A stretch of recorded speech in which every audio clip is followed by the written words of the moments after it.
এই হচ্ছে সমুদ্র, আর সমুদ্র থেকে মাছ ধরা হচ্ছে। আজকে আমি একদম জ্যান্ত মাছ, ঠিক আছে, এটা ছোট মাছ বাট একদম জ্যান্ত মাছ, আমি সমুদ্রে জ্যান্ত মাছ, এই যে দেখুন চলে যাবে ভেসে ভেসে, তো হচ্ছে সমুদ্রে জ্যান্ত মাছ আমি দেখাবো আপনাদের কী করে যে সমুদ্র থেকে তুলে আনা হয় আর কি, বা তাদের সেই প্রসেসটা দেখুন কত কষ্ট। মানে সমুদ্র থেকে মাছ ধরা না অনেক কষ্টকর, কিন্তু যারা মাছ সমুদ্র থাকে সে তো কষ্ট আছে, কারণ সেখানে তো প্রচুর রিস্ক থাকে।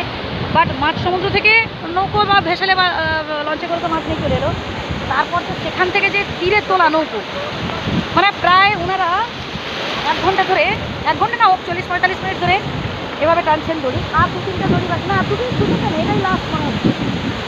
আর দেখুন কত কষ্টকর, দেখুন নৌকো হচ্ছে ওই দূরে ওই যে ছোটো বলে এখনও আসেনি এদিকে। আর এইভাবে জালের পর জাল এইভাবে পরপর টেনে টেনে, হ্যাঁ, তারপর শেষে হচ্ছে মাছ নামানো হবে। আর ছোটো মাছগুলোকে ছেড়ে দেওয়া হয়, ছোটো ছোটো মাছগুলো। এগুলো সম্ভবত মানে আমরা এই দিকটাই বলি ওই মৌরালা মাছ, মানে সামুদ্রিক মৌরালা মাছ, জানি না আপনারা কী বলেন, অবশ্যই কমেন্ট করে জানাবেন। এখন আমার তো ভীষণই ভালো লাগছে, আর এদিকে সমুদ্র দেখুন, আর সমুদ্রের মানে জলটা বলছি আর কি, অনেক সুন্দর। ছেলেমেয়েরা এখন ভীষণই ব্যস্ত, ভীষণই ব্যস্ত তারা, মানে এইভাবে দড়ি টেনে ধরে আবার যাচ্ছে আর কি। অনেক সুন্দর, দারুণ, মানে আমি পেছনের দিকে দেখালে আরও বুঝতে পারবেন, অনেক ভালো লাগছে।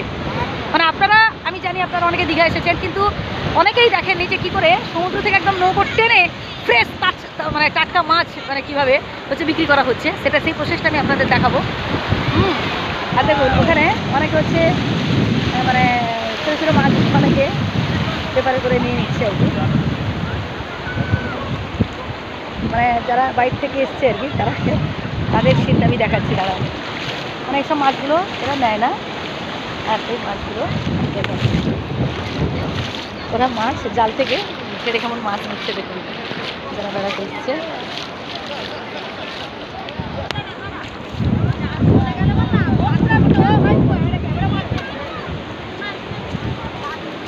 আরে মাছ যে ধরছেন, বাড়ি যেতে যেতে মাছ শেষ। আপনাদের বাড়ি কোথায়? এইখানে। ও আপনাদের বাড়ি পাশে? ও পাশে হলে ঠিক আছে, এবার যারা কলকাতা থেকে আসছে না, এ মাছ যাবে না এই অবস্থায়। দেখুন বন্ধুরা একদম টাটকা মাছ।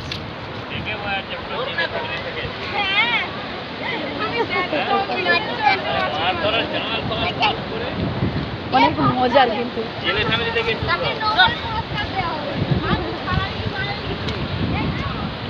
অনেক মজার।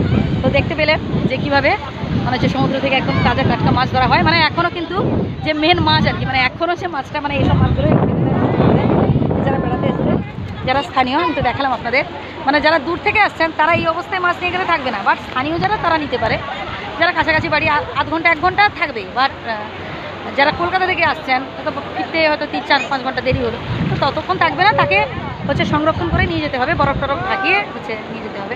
তো দেখতে থাকুন পরের ভিডিও।